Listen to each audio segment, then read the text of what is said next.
and welcome to Monster Donut, a literary and historical deep dive into the Percy Jackson series and all of its following spin-offs. I'm Phoebe, a dramaturg and story consultant. And I'm Aryan. Yeah,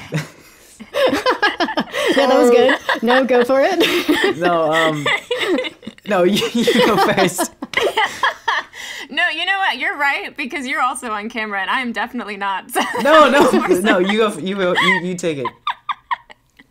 All right, I'm Emily, a classic scholar-ish. And today we are joined by... I'm Aryan Simhadri. I play Grover on the new Percy Jackson show. Hi, Aryan. Hi. Thank you for having me. Yeah, thank you for being here. Yeah. Just so people listening know, because I'm sure there will be a little bit of awkwardness, Emily is on Zoom. Aryan and I are in a studio in Anaheim right now. Shout out to Love and Laughter Music Group for hosting us. Yeah. So, first of all, I feel like we should start by saying congratulations on season 2. Thank you. Thank you very much. Yeah. That's especially you, because I feel like it's Grover's season. It's a little bit, yeah. I'm mostly just excited to wear the wedding dress. Yes. To be honest. Yeah. Do you have an ideal style that you're going for? I'm thinking ridiculously deep V-neck. And very bright red high heels. Yes. Is my only two requests. You have to carry it through from the bright red Converse and then the bright red high heels. Yeah. Well, are there any elements other than the wedding dress, obviously, that you're looking forward to from Sea of Monsters, whether they're Grover related or not? I think that I'm just excited to see Clarice and Luke more. Dior and Charlie are incredible, and this is it's kind of Grover season, but I feel like it's really Clarice's season. I feel like she really gets to shine, and so I'm excited for that. I'm also really I was thinking about this on the way over here. I'm really excited for the I don't know how to pronounce it, but the Charybdis scene. Yeah, I hope that's just super chaotic, and I hope Walker is drenched the entire time. I feel like that's Tunnel of Love Part 2, right? With all the jets that are probably going to have to be going. Exactly. Yeah. No, that's true. And there's also he gets picked up by the Scylla at one point. Oh, I want to see that so bad. Oh, yeah. Yeah. Yeah, that was my question, actually, was, so are there any scenes that already you're probably going to crash the shoot day of, even if you're not in? The chariot races, 100%. Oh my god, I want to see those really bad, especially the one at the end where everyone can fight without the big metallic birds. And I also really want to. I can't believe I missed this. I never got to meet Tim Sharp, Gabe's actor. Yeah. And I met him once passing through in the studio, and I had to go to set, so we couldn't really talk. But he's the coolest guy ever, and he seems so chill. So I really want to meet whoever they cast for Tantalus, right? Yeah. They should just keep bringing him back as various. I hope. I hope Tim Sharp plays every sleazy guy in the show. Yeah, I really want to meet that actor because I feel like he's going to be so much fun. One thing that I am very curious about what the writer's room is going to do with it is the empathy link. I've heard a little bit about what they're just ideas about what they might do. I'm excited. I really want Walker to wear a wedding dress also. Yeah. So if they can find that, if they can sneak it in there in any way, shape, or form, I'll be happy. Through visions, empathy visions. Through visions, yeah. Probably won't, but that would be a great scene. Yeah. I've always loved the empathy link as a representation of their relationship, of Percy and Grover's relationship, because it's the idea of the idea of Grover being in such a desperate place that he creates this connection between them that could kill both of them. He drops that so casually, too. Yeah. And the fact that it stays with them through the rest of the series, that there's this thing that connects them and that they can sort of feel each other's emotions and feel what the other person is thinking is just fascinating. And I feel like it comes up, every once in a while in the books, and I'm like, that's huge, though. Yeah, it's very fitting for the bromance. Well, while we're talking about that relationship, I feel like the show has kind of complicated it a little bit, especially at the beginning, because we started out with, like in the first couple episodes, with Grover kind of betraying him at Yancey Academy. And it started off kind of rocky. So I'm curious, as a book fan, what was it like to step into that relationship and kind of build on it as someone who was like familiar with it from the books? Yeah. I've always loved their relationship in the books. I think it's like they're such good friends, and especially in like Chalice of the Gods, with Percy's like visions to the future, like Grover's still there. I always thought that was really funny. But yeah, I honestly really like that change, that Grover like has no other options. He's kind of backed into a corner, and he's willing to like tarnish his own image just to save Percy. Because like if he does stay there now that he has Riptide and he's like, you know, discovering his powers, it's just gonna get worse and worse and worse if he's in one location in New York. So yeah, that was a change that I really liked. And I also liked that they kind of had to rebuild their relationship on the fly, because neither of them really had a lot of time to think about it. And it's still there when, like, that kind of tension is still there when Percy wakes up from the nursery. But then it kind of dissolves when they meet Dionysus and Percy, like, realizes, like, that this is real and, like, this is kind of, like, above him, you know? So that was a change that I really liked. Yeah, I was a big fan. I also found it kind of also carrying through into even episode 3, though, because episode 3, we have a little bit of that, like, you know, Percy has that one moment where he says he feels so alone, and he realizes that Annabeth and Grover's relationship is something that he, you know, that has a whole history behind it that he doesn't understand. And yeah, I guess I'm also curious when it comes to Annabeth and Grover, like, it's kind of the same question here. Are there elements of that dynamic that you've liked exploring through the show? Because we're not in Percy's perspective anymore. So yeah, like, exactly. We can actually explore that dynamic in a different way. I think, again, like reading the books, that's always something that, like, I love the fact that it was from Percy's perspective, because, you know, like, the point of it is that you're being told a story. But, you know, you never really get to see, like, Grover and Annabeth's relationship, because they've been through so much together. And even when Luke is saying, like, oh, I'm on Annabeth's side, like, all the time, that's just because of, like, the stuff that they've gone through together with Grover. And so I'm, again, like you said, I'm really glad that we get to explore that a little bit in the show. Yeah, just the fact that it's outside Percy's perspective, I thought that was really cool.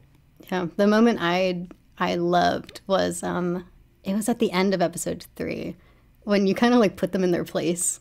Yeah.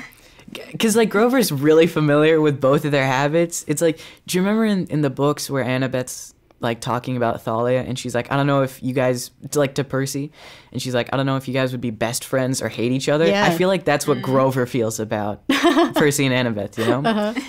Like, it's such a delicate, like, balance whether or not they're gonna become enemies for life or best friends.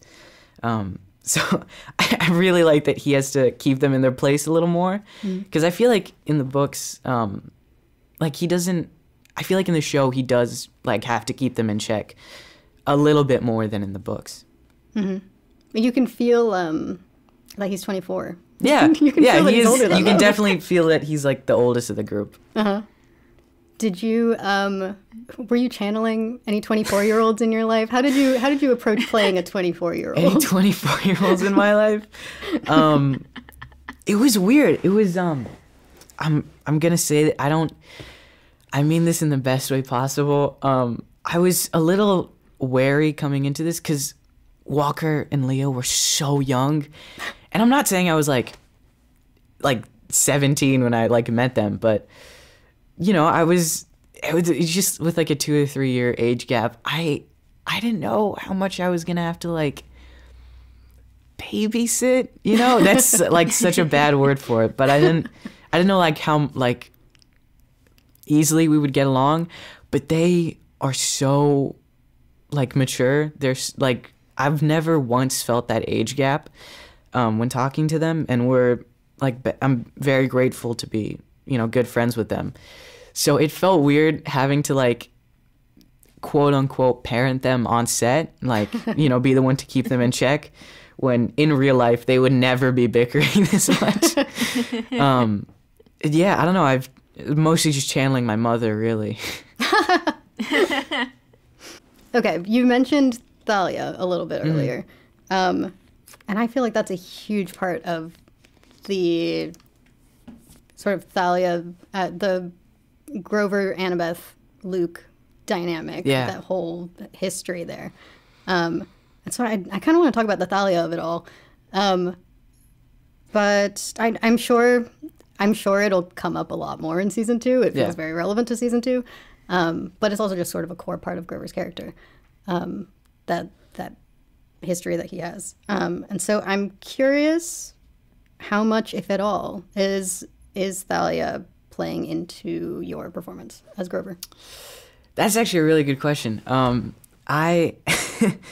It was because like he is 20. I think something that the show did, or something that the show tried to do a little more, because again, it's not from Percy's character, from Percy's point of view, is show that Grover is like his own kind of guy. He has his own quest.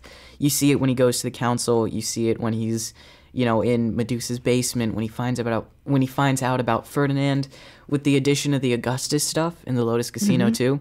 He's kind of going on his own quest, and a lot of that is he's just trying to make up for, because he still blames himself very much. Everyone's saying like, oh, it wasn't his fault, but I think it's very difficult for him to let that go.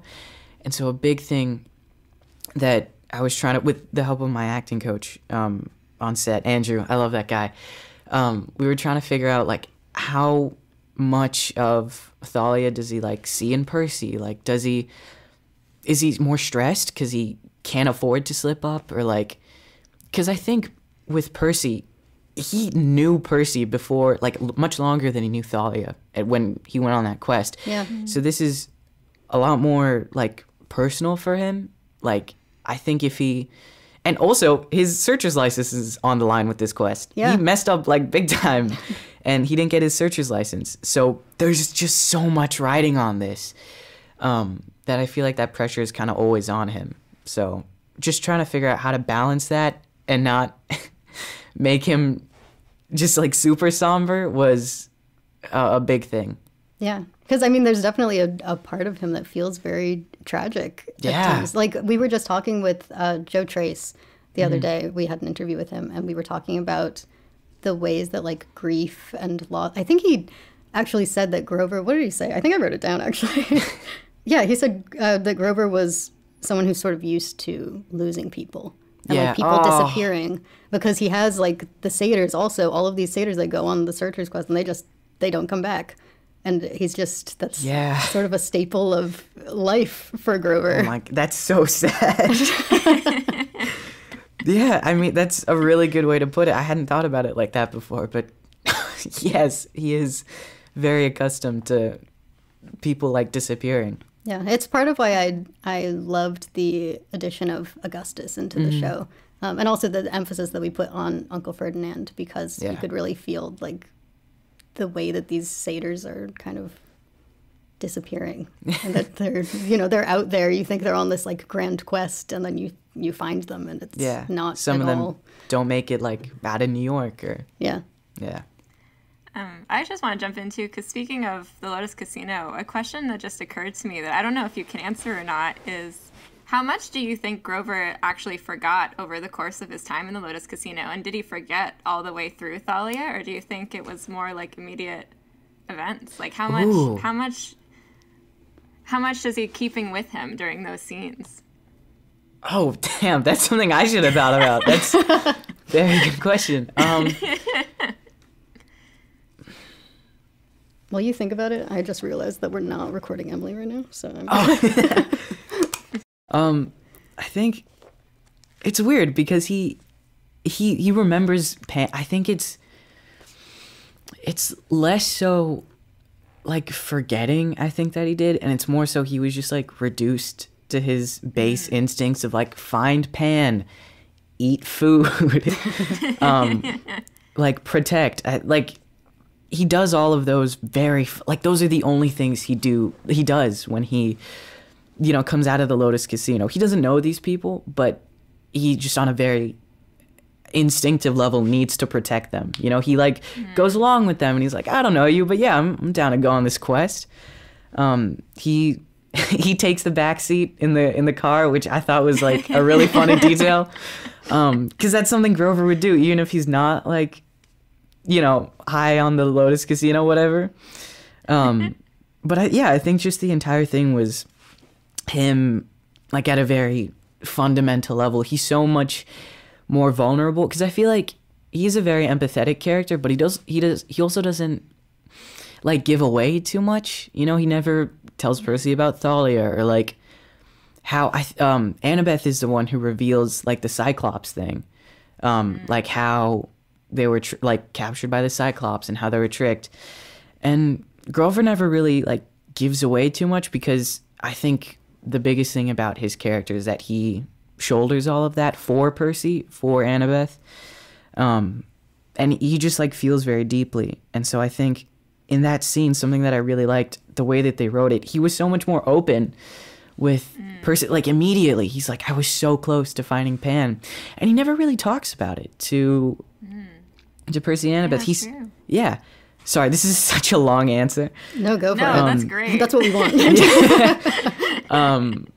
Like he says to Augustus that he can't really talk to his friends about it, but you know, in that moment, he just kind of lets that go, and he does kind of open up. I don't know. I thought that was really cool. I can't even remember the original question. I'm so sorry. No, it's great. There's that moment in the right before they get in the car where he's like, "Wait, are we late because of me?" Where I just saw all of the stuff you were talking about. I feel like, and it was just a really great moment. Mm-hmm. That was a tricky, definitely a lot of script, and it like chicken scratch on my script for that like one line. It's like those single lines where it's like so much. Those are always like the toughest ones to get. That was definitely up there. Like even after we finished that, I never really thought I got it until I watched it back, and I was like, oh yeah, they kind of they helped me kind of get that moment. Well, you did a great job. We could not stop talking about how amazing a job you did, and it is so well deserved. Like, truly incredible work. Thank you very much. I'm curious because you're talking about like, you know, chicken scratch on your scripts and everything. We got a question from Patreon. Ooh. That I feel like this might be the time to bring it up. They asked, were there any moments while filming where the team took your input and adjusted a scene, or that?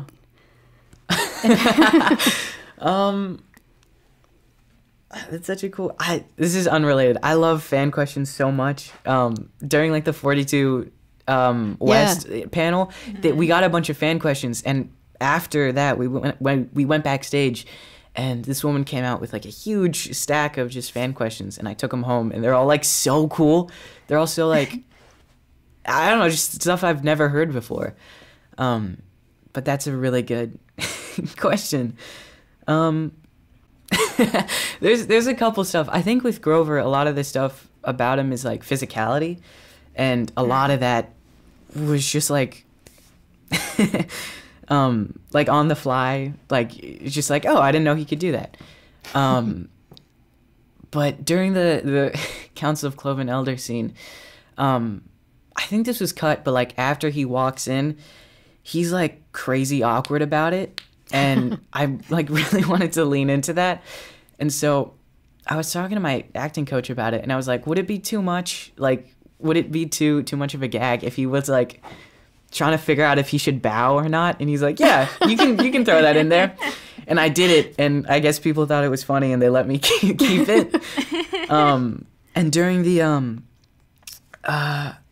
during the Cerberus scene, when I'm crawling out of his mouth, it's kind of like hard to choreograph that, you know, like you can't really, there's not a lot you can do it during rehearsal. And so they're like, yeah, just go for it, do whatever you want. And I just like crawled out and I kind of like kicked at him a little bit. And yeah, the entire thing, they were just like, they're so like open to anything, which is what I loved about working on the show. Like they were just so open to input, and for that they're just like, yeah, do whatever you want. That's awesome. That was from Ethan and Nicole. Thank you, Ethan and Nicole. Thank you, Ethan and Nicole. Back to our earlier conversation, we briefly touched on empathy. And so I do want to bring up something that we talked with Daphne Olive about. I love Daphne. I love Daphne. We're big Daphne fans. Yeah. We asked her what she thought Grover's fatal flaw might be. And she said empathy. And I found that answer fascinating. Yeah. I'm curious if you have thought at all about Grover's fatal flaw. Yeah, I think it's something that I thought a little bit about during the start, and then it's gonna sound weird. I tried like not to think about it too much once I had it, because personally I felt like I would have started to lean into it too much. I just wanted to be like, again, like that's what I love about doing an adaptation, is that you know where the story is gonna go. You can set up so much, and the writers really leaned into that, which I love.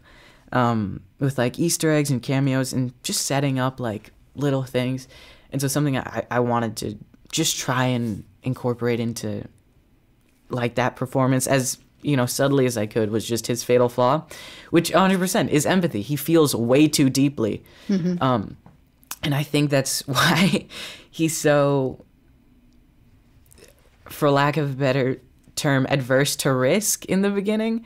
He's like super skittish, and he like doesn't really want to like put him and his friends in danger if he has to. I mean, no one wants to, but like he like really tries to rein in some of the more Percy tendencies. And I think that's just because he feels really deeply. He knows what Percy is feeling all the time, and so he can tell if it's out of rage, out of like defiance, spite, whatever. And I think that's also why he's other than the fact that he's like a nature spirit, why he's not super violent.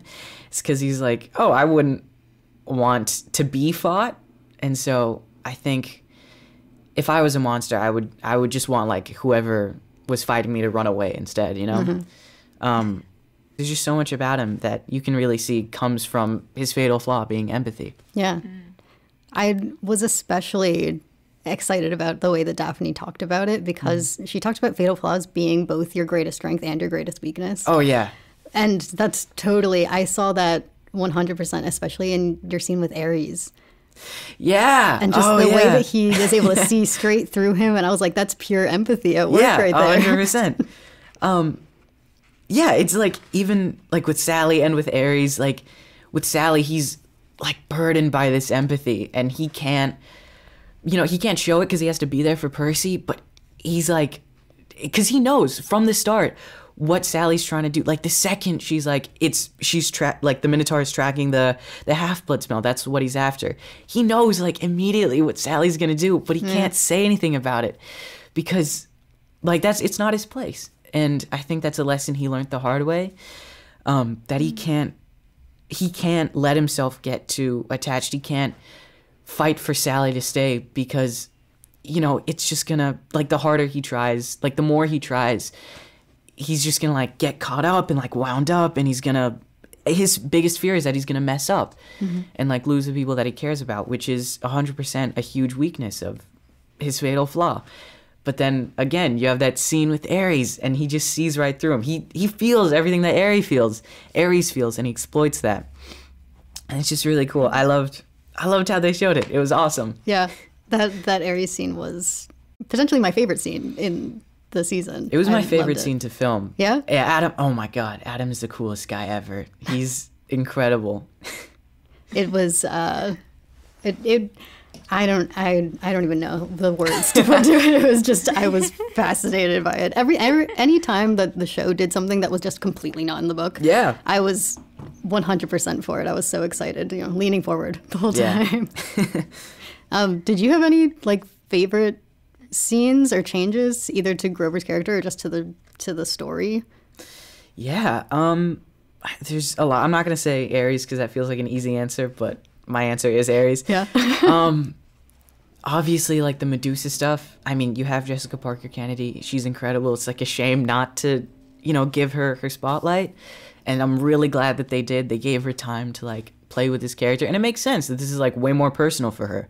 With Percy being a son of Poseidon. And I think something I don't think I talk enough about is something that I can finally talk about now that the show's at, is that final interaction between Luke and Percy. Because in the book, it's just like, oh, Scorpion, 60 seconds, Percy.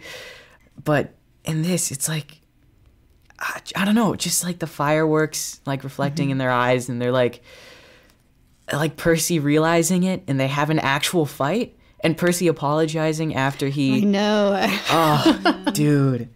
I mean, both Walker and Charlie are incredible actors, and they kill that scene. They did. Yeah. There's no other way to put it. I don't think it would have worked if it was anybody else. And I don't know. Everything about that scene is just incredible. Yeah, I was in love with the change to like the fact that he's trying to recruit him now. And isn't just like, sticking a scorpion on him. Yeah. Oh, it was really cool. Yeah. I think I've hit all of the show questions that I had, and then I was going to transition into book questions. Yeah. If you'd like to talk about the books, unless I'd love to. Emily, do you have any last show questions to throw in there? No, I'm let's talk about the books. Okay. Yeah. Well, I guess just to start with Grover. Mm-hmm. What was your relationship to Grover before being cast as him? Were you like a big Grover guy, or? Oh, yeah, he was 100% my favorite character. Oh, really? So much, yeah. So much so that like when I was a kid, because I read Percy Jackson, I convinced myself I too could also talk to animals, and I was like trying to convince my classmates in the 4th or 5th grade, and they're like, that's not true, right? And I was like, no, guys, watch this, and I ended up having my lunch stolen by a crow. So it didn't go great, but he was always my favorite character. This is like, I didn't know this until my mom told me this a little bit ago, but when I was a kid, I used to, for whatever reason, I used to walk on my tiptoes the same way that Grover does. Oh. I don't know why. I guess it was like a habit that I developed at an early age, and they had to like force me to walk normal. Yeah. And it turned out being the same thing that Grover did, which was really cool. Yeah, that's fate. It's fate. It's fate.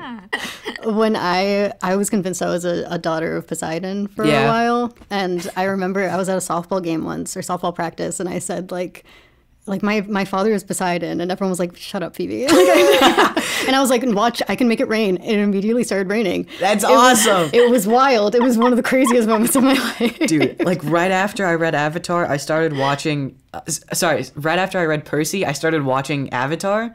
That was not a good combination. I was so convinced I could not only talk to animals, but waterbend. Yeah. Neither of which, I don't know if you know this, are not true. Okay. Yeah, so that was not a good combination. But how do you know, though? Exactly. Maybe one day. I could still get accepted to Hogwarts. You could. Yeah. You just haven't learned how to channel it yet. That's right. Exactly. Right. Exactly. Well, just another book question. Do you have a favorite of the original series? Yeah. I think me and Walker this is all we talk about. I think my favorite to film, the one that I'm most excited to film, will probably be 3, because there's new characters and it's in the winter, and we're like, it's just like so different to any of the other books. But to read, 5, easy, was my favorite. There's just so much that's cool about it, that scene with, I've said this a million times, but the thing that I'm most looking forward to seeing adapted is that scene where Clarice kills the Dracon. Yeah. I reread that recently because I was talking about it in a different interview, and she like ties it to the back of her chariot, and it's awesome. Because she has the blessing of Ares, so she's literally glowing red with rage. Yeah. It's badass. I can't wait to see Dior do that. Yeah, yeah. And I think you mentioned on Seaweed Brain, the Seaweed Brain podcast, once upon a time, that you were reading the Song of Achilles. I did, yeah. I was reading Song of Achilles. That book is so good. I read it. I read almost all of it in one, 5-hour sitting on a plane trip from the press tour, the last leg of the press tour, coming back home. I was talking to Dior about this the other day.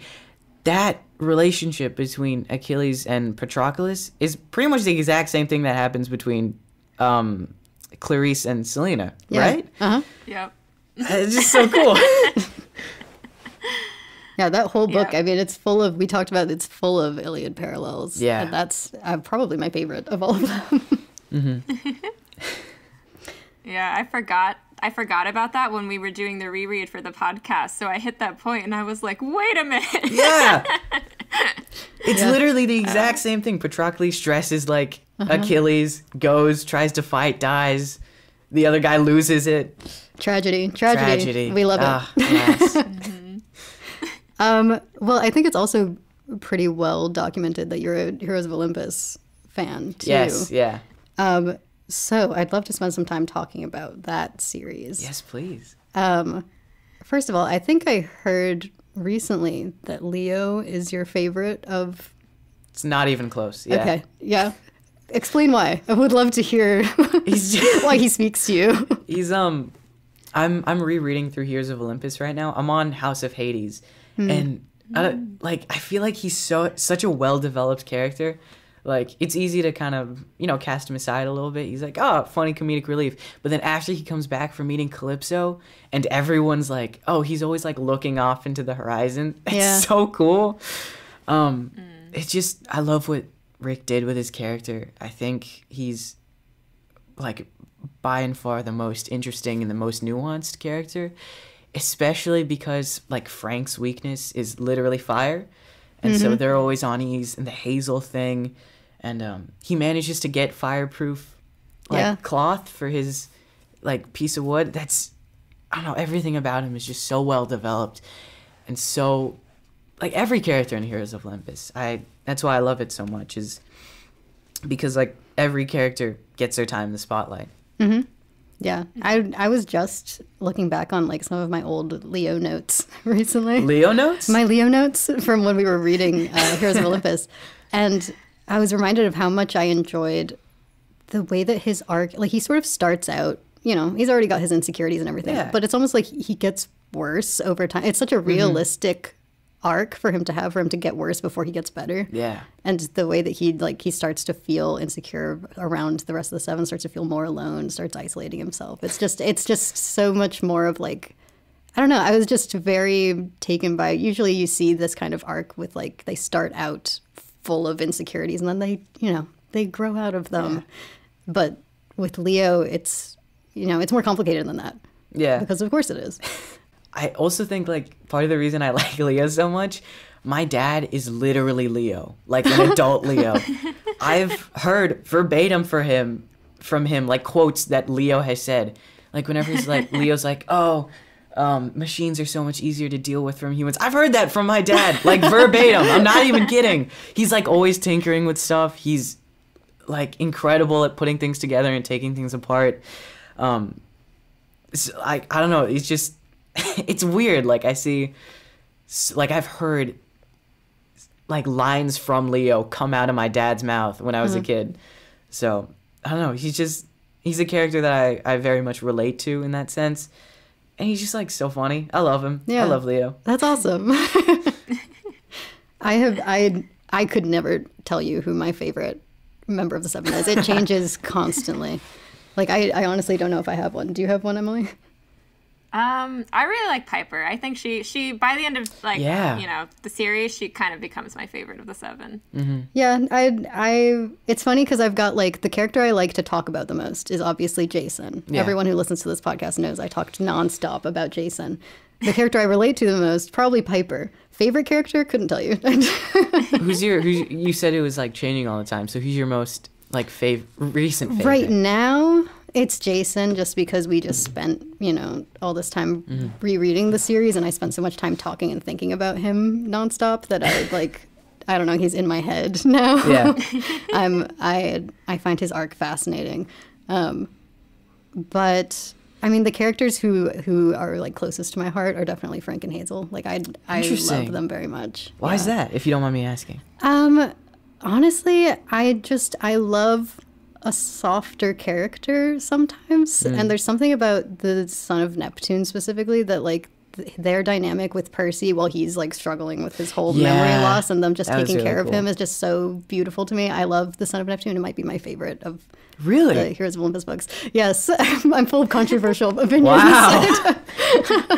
Gonna be honest, I would not have agreed to come here if I knew that. No, that's so cool. What is your favorite of the books? My favorite book? Probably House of Hades. Or Son of Neptune. Yeah, you too? Yeah. I was going to say my other answer to your favorite character is Feral Percy. Feral Percy. Percy in House of Hades. Yeah. Dude, the stuff that he pulls in Tartarus, crazy. The jump from the cliff into Nyx's palace. How the hell did he do that? I know. I've been saying this for years. Or like jumping across the river. He just so casually. And Annabeth, our narrator, closes her eyes. I still have not forgiven her for that. I don't know what happened. My theory is that he like stops believing he's mortal at some point and just sort of and it's just like, we're just gonna go. Yeah. It'll work. It's fine. That's so. I saw one theory because I Googled it after. I couldn't stop thinking about how he made that jump, and so I Googled it, and I saw one theory where it's like because they're jumping over a river, and he like used the power of that river or whatever, because he did control the fire river, right? And so I saw a theory where he kind of like harnessed that. Yeah, but it's also, isn't it like the river of pain or something? It's one of the rivers, it sounds like a terrible experience to try. It's the one where it's like all of the souls, and they're like blaming Annabeth for murder and stuff. Yeah. Isn't that what happens? It's the misery. That's the cockatus. Yeah. It's super like easy read too. So honestly, really casual encounter. So that's probably how he did it. Like, light work. Yeah. I saw this thing on TikTok where it was, that monologue where it's like, where he's talking to Misery and he's like narrating. Yeah. And he's like, I wanted his like emo Percy. I saw a voiceover of that monologue. Someone like did an AI thing on TikTok, and it's in Walker's voice, and it sounds perfect. It's so creepy, but it's awesome. Like, I honestly hope, like, if we ever get past, if we ever get into Heroes of Olympus, I want to just like, I don't know, like produce or like come in a set or just, be a part of that show in any way, shape, or form, because it's like such a natural development of the books. Yeah, it's so. We'd need to get Grover in there somewhere. We'd need to figure it out. Yeah. I feel like by that point though, like you could make Coach Hedge. I feel like people wouldn't mind if you replace Coach Hedge with Grover. I could never do that. Oh my god. We'd need the two of them. Yeah. I don't know. I think Grover's the thing that I really liked about the end of Percy Jackson and the Olympians into Heroes of Olympus is that Grover's arc is kind of done. Like he did everything that he wants to, and like I saw a lot of stuff. I'm very active on like Percy Jackson's like subreddits and TikTok or whatever, and so I'm always seeing like, oh, where's Grover in Heroes of Olympus? And a lot of the times it's like a lot of the answers, which I honestly kind of agree with, is his arc is like it reached its natural conclusion. As much as I would love to be in Heroes of Olympus, I will admit, when I was a kid reading Heroes of Olympus, I was pissed that he wasn't part of the Seven. But yeah, I don't know. Like, I don't know. He's the Lord of the Wild now, and he's kind of got his own stuff going on. But I do want to see him like interact with wind spirits, because that's like they're always talking to wind spirits. I don't know what it is about Heroes of Olympus. That's true. But there's always just like something going on with wind spirits. And so I would love, if he was to be in the show, I think that would kind of be his area of expertise. Yeah. He does get that one scene. No, he gets 2 scenes, right? He's got the in Percy's dream, and then he has the rah-rah one, the Reyna one. What? You know how like we find out her initials in that one scene? Oh, yeah. And he's like, your initials are rah-rah. Yeah. And everyone's like, Grover, stop talking. Yeah, yeah, I do remember that. You should read Trials of Apollo too. He comes back. I saw that. What he's doing. Yeah. I saw that he's like, isn't he like a protector to someone in that? Maybe you should read it. Maybe you should. Yeah. Maybe you should read it. He plays a very interesting role, is what I'll say. Ooh, all right. I'm a fan of what we get from Grover. Yeah. In that series. Nothing more. That's all you get. All right, okay. Apollo's like one of my favorite gods, so I've been meaning to get to that. That's part of why I'm rereading through Heroes of Olympus. I'm such a fan of Trials of Apollo. Really? It's like that's kind of my, I'm always just begging people to read Trials of Apollo. I'm always like, you can't stop at Heroes of Olympus, please. I don't know if is Chalice of the Gods, because it like mentions stuff in Heroes of Olympus and obviously like in the original series. Does it mention anything from Trials of Apollo? It mentions things that we learn in Trials of Apollo. So Okay. Oh, because he talks about a talking sword, right? I think the talking sword is Magnus Chase. Oh, okay. Because yeah. Does he meet Magnus? Yes. I'm sorry. I'm like just asking for spoilers. Yeah, basically. So like, what's the plot of Trials of Apollo? So, the way it ends is like, who dies? What doesn't Trials of the Gods take place in between? Yeah, it takes place. Heroes of Olympus. Yeah. Oh, does it? Trials of Apollo. Oh, yeah. Okay, because I remember him saying something about like a talking sword that would not shut up in Chalice of the Gods. So I thought that was something from either Magnus Chase or Trials of Apollo. Yeah, it's Magnus Chase, but there is something kind of similar in Trials of Apollo. There's a different magical weapon that talks in Trials of Apollo. Interesting. That's one of my favorite characters. All right. While we're talking about Chalice of the Gods, Emily came up with an interesting question. There's a lot of backstory here. Basically, before Chalice of the Gods came out, we wanted to make predictions for what would be in the book. And so we actually ended up making a bingo card full of our predictions to see if anyone would get bingo. Did anybody get bingo? No. No. We're really bad at predicting things, it turns out. As you'll find out in a second, because this was one of the predictions that, as it turns out, nothing like this happened. But we were talking through, like, oh, well, we know the chalice gives immortality to mortals if you drink it. So do we think there's going to be a scene where maybe Percy and Grover are tempted to drink from the chalice? And we were trying to think of all the different things they might be tempted by for why they would choose to drink and choose immortality or something, or have some benefit from it. So we were wondering if you had any takes on what you think, like Grover or any of the other characters, like what their temptation might be. What I would be tempted by? I'm sorry, this is such a lame answer. I don't think Grover would be tempted at all. We had the same response. I'm sorry, that's such a lame answer. But because the biggest thing is like satyrs, like they are reborn as like flowers or something. So I feel like it would almost disgust him to break that cycle. You know? That's a good point. I think the only reason that we could come up with was like maybe he would feel like he could do more to complete Pan's like mission if he were immortal in some way. That's a good point. Like kind of actually take his place as Lord of the Wild. Yeah. But I feel like that was just kind of like here's a reason. I don't know. But Grover was like bottom of our list for characters who were actually going to consider it. I do see, that's actually a really good, I didn't think about that. I could see him considering it for like a brief second, like, oh, I don't know. That's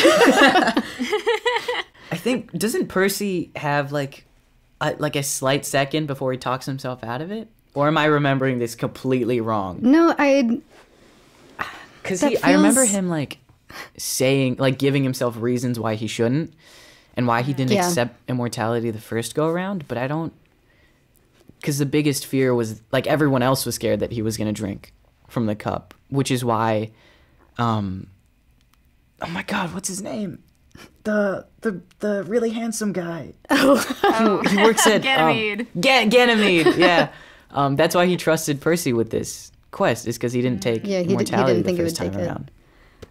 I think I'm the reason that I feel like, oh, we've talked about that before, is because he considers it in one of the Kane Chronicles crossover short stories. Seriously? Yeah, it's the wildest short story. I'm sorry. Wait. I haven't read Kane Chronicles. Walk me through this. You should definitely read the short story, but essentially there's this moment where like a god is like one of the he's kind of a hybrid Egyptian Greek god. Whoa. He's talking to Percy about how like he messed up basically by not taking immortality, and that there are all of these things that he could have done as a god to try and fix things, and look at how the gods are functioning now. Nothing has gotten better. And he's telling Percy that Percy messed up. He's telling Percy he messed up by turning it down at the end of The Last Olympian. And Percy's like, maybe I did mess up. Like, and he like actually thinks about it. And this guy's like, I can make you a god. Like, we can reconsider this actually. And then Percy works through it and eventually, obviously, does not do that. Right. So like we kind of did get that journey for him already in that random short story. You should read it. Yeah. It's the third of the King Chronicles short stories. Is that in like the you know the collection of short stories, like the Camp Half-Blood like secret handbook or that has the Sword of Hades in it, right? It's not in that one. It's in like Demigods and Monsters. I might be lying. I'm pretty sure it's in a book called Demigods and Monsters. Okay. I'm gonna Google this actually because I don't know, but It's not in it was the Demigod files though. The Demigod, right? Because that's where they meet Bob.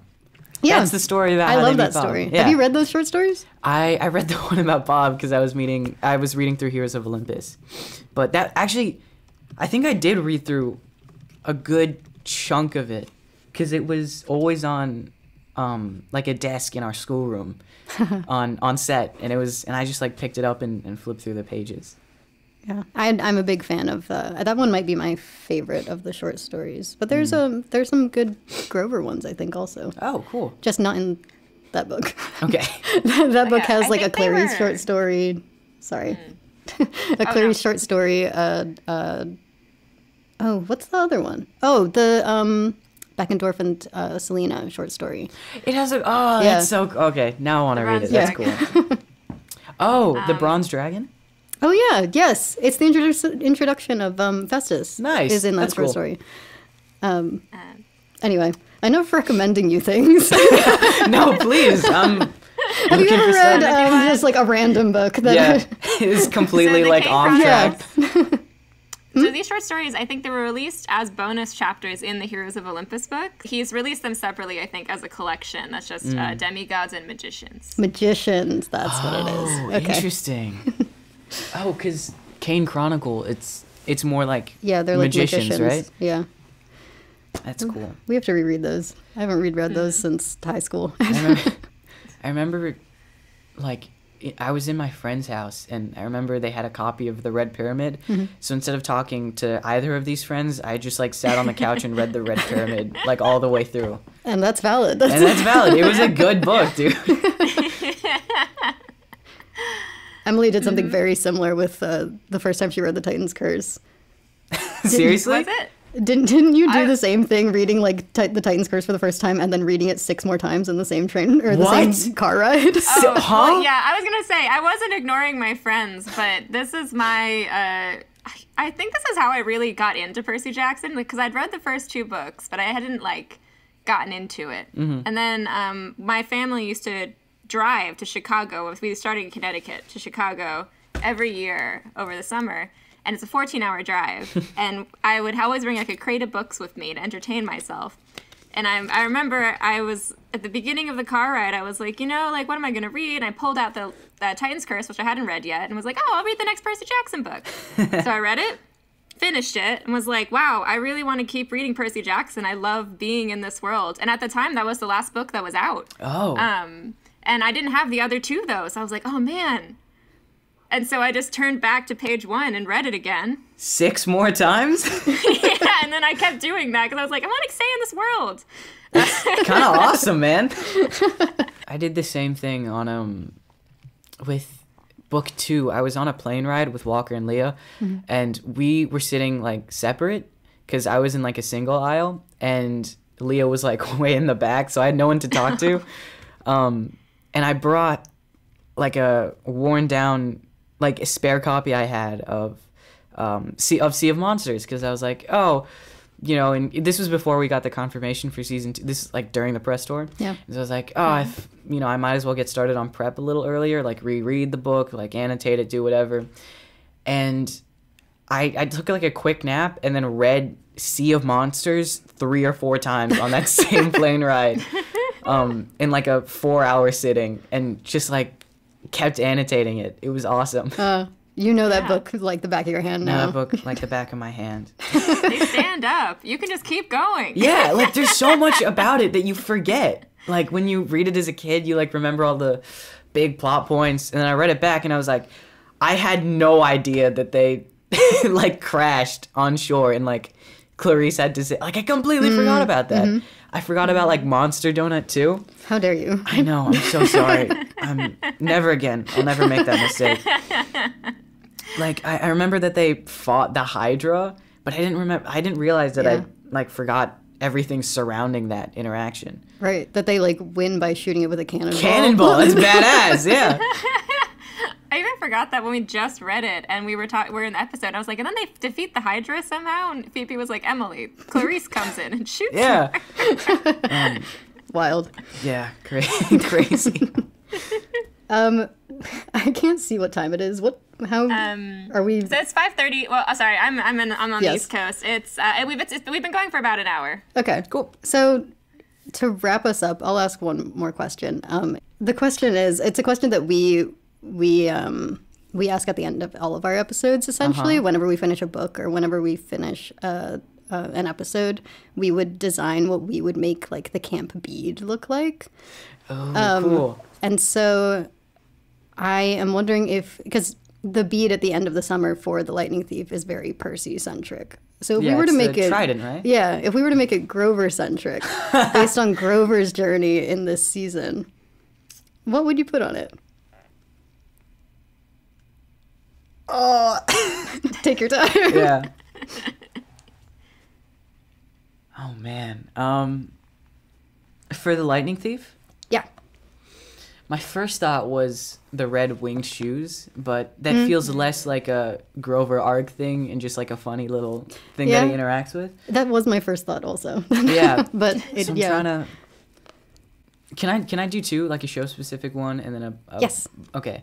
So for the show, his searcher's license is the flower, and that's kind of his whole arc. Yeah. So I would give him the flower, and or like I would make the bead a flower, and the panpipes aren't actually in the show for the first season, and I was talking about this to Daphne, and we like they're like I'm not sure if they're like what the I'm not sure like when they're gonna include them. Yeah. But like our theory was always that like he gets them after like with his searcher's license. Yeah. Because I feel like it makes more sense for a satyr to like.